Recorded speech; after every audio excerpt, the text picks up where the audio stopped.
well, guess what? We got another big Manchester United match to look ahead to. And it's the first one this weekend, 7:30 in the morning on Saturday. They're traveling to the South Coast to take on Southampton.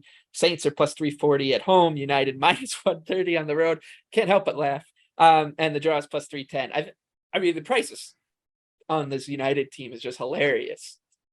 They won one game. They won one game at home. And now we're looking at them odds on the road. Anthony, I'll let you start because I think we know where this conversation's going. So you kick it off. Yeah, congratulations on your victory lap. I think a well-deserved one. When nobody wants to bet Manchester United, there was our host Michael Leboff betting them and had cashing. nothing to do with the fact that they were playing Liverpool, right, Michael? Had nothing to do with no, that. Absolutely not. It did because of the number, but that was coming. Like it was.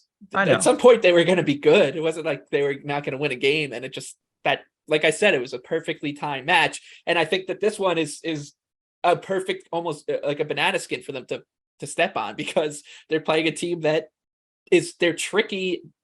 They shoot themselves in the foot themselves, but like you can't make this team odds on right now. They're not, on the road. They don't deserve that trust. Yeah, so I thought it was interesting that the market moved quite a bit here. United was looking at like minus 105, minus 110. They win one match where they put in a half decent performance, and yes, they were good. But that was a very different kind of match. And I actually thought it had more to do with Liverpool being bad than it did with United being good. I think Liverpool's midfield struggled to deal with the pressing from the front. They didn't create enough separation from United's midfielders. They didn't, they're just a little off. They didn't create any big scoring chances. I thought Firmino and Milner especially looked pretty well washed at this point. And I think that, the spine of this Liverpool team, which has been so solid, really wasn't. And I think, United, to their credit, took advantage. They can replicate a similar type performance against Southampton, but they are going to have more of the ball. So I think that kind of changes it naturally. I also like that United got rid of the short passing and kicking from De Gea. It was so bad against Brentford, trying to play out from the back against Brighton. They said, screw it, we're going long. Will they try to go short again against a weaker team in Southampton? That'll be really interesting to look at. From a betting perspective, I would have passed here, but again, the number moving that far means that I will be hopping in on Southampton plus a half at home. United has taken money in the last two matches. Of course, they got steamed late against Brentford. Pretty faulty there. And they got steamed late against Liverpool, and that, Liverpool got as low as 145 on the money line. So back-to-back weeks where somebody in some market respect is coming in for Manchester United late. We may see that again. We saw this last year in the same exact fixture. United had a huge win. They ended up getting steamed heavily, and then they settled for a 1-1 draw on the road at Southampton. They were minus 170 in that game. They're only minus 130 here. Of course, United's much worse at this point. But overall, I would be playing the Saints. I'm going to wait a little bit closer to game time for this one. I am interested to see if Ten Hag does make any changes. I don't think he should or will to the lineup, but ultimately you look at some of the numbers. United still got outshot 14-6 in penalty box shots. Their pass per defensive action was still 15 in the last match, and they only forced 3 high turnovers. So it's not like United was, destroying Liverpool. It was more so that the midfield kind of was just broken for Liverpool. So that's my thoughts. Yeah, and it's not just the market moving on United for this match, but let's look at their last road match, which was, as you said, against Brentford. Brentford was plus 290, 300 maybe by the time the game kicked off. Southampton's worse than Brentford, but 50 cents worse is I just can't believe it.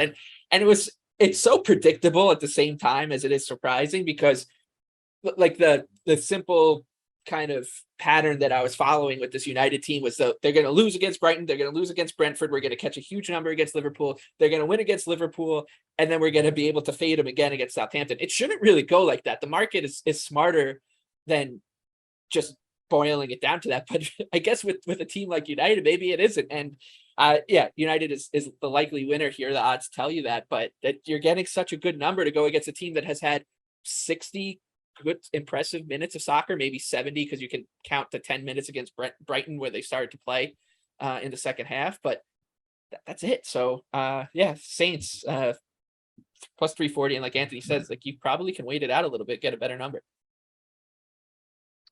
Yeah, I'm with you guys. I mean, this has to be Southampton.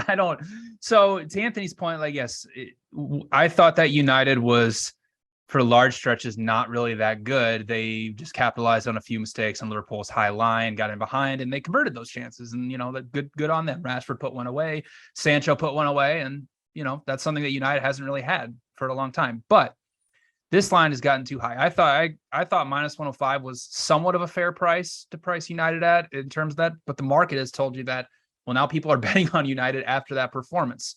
What concerned me about United in that performance is even though Liverpool's midfield was without Thiago and they didn't start Fabinho for some reason, I thought Liverpool pressed them really well. They had a 40% pressure success rate. They had a passes per defensive action of 7.2, and they forced 8 high turnovers.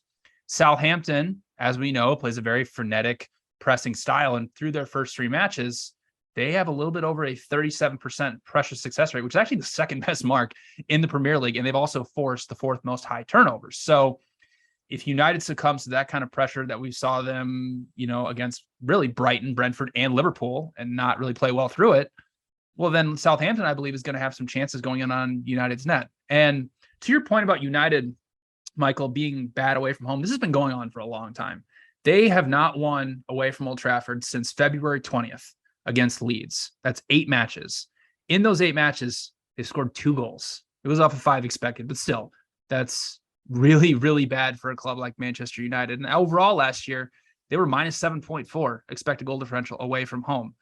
And also, United last season, I talked about it a couple of times, but they conceded the 13th most big scoring chances. They've already conceded 5 in 3 matches so far this season. Say what you will about Southampton's offense, but they were 6th in big scoring chances created, no matter how much they gave up on defense. So I have United projected at plus 130. I think it's crazy that the market has overreacted to them beating Liverpool, even though they didn't control possession. They didn't play through pressure well and just capitalize on a few mistakes. So for me, have to play Southampton plus half a goal. I've already played it at plus 110. I'm kind of just jumping in on it now because I kind of saw the rest of the market, and United could get steamed depending on the lineup. Casemiro will probably play on Saturday, which if once he's in the lineup, maybe you'll catch some United steam, but you have to play Southampton here. It's too good of a price.